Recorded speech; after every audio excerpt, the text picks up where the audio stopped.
வணக்கம் நண்பர்களே, இன்னும் நம்ம டெய்லி ஃபோக்கஸ் அப்டேட் சேனலை சப்ஸ்கிரைப் பண்ணலைன்னா சப்ஸ்கிரைப் பண்ணிட்டு வீடியோ கண்டிப்பாக பண்ணுங்க.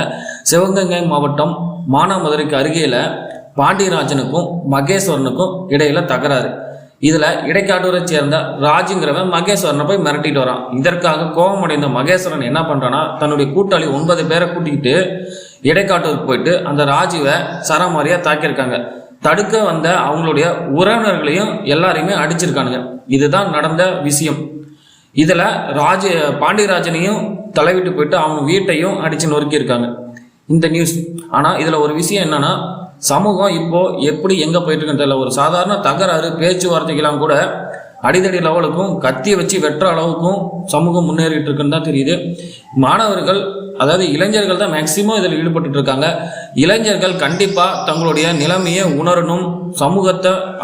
சமூகத்தை முன்னேற்றீங்களோ இல்லையோ, உங்க குடும்பத்தை முன்னேற்றத்துக்கான வழியை பாருங்க. சமூகம் தானா முன்னேறும்.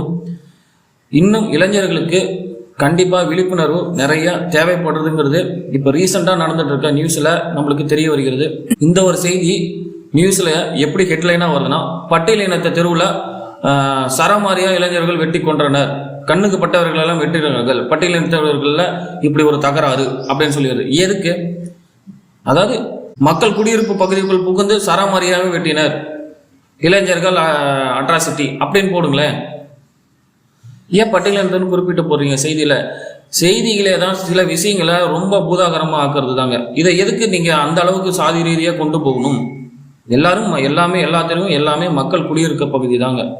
இப்போ எந்த தெருவுலையும் இந்த சாதி தான், இந்த மதத்தவங்க தான் இருக்கிறாங்கன்னு சொல்லி தனியா எந்த தெருவுமே கிடையாது.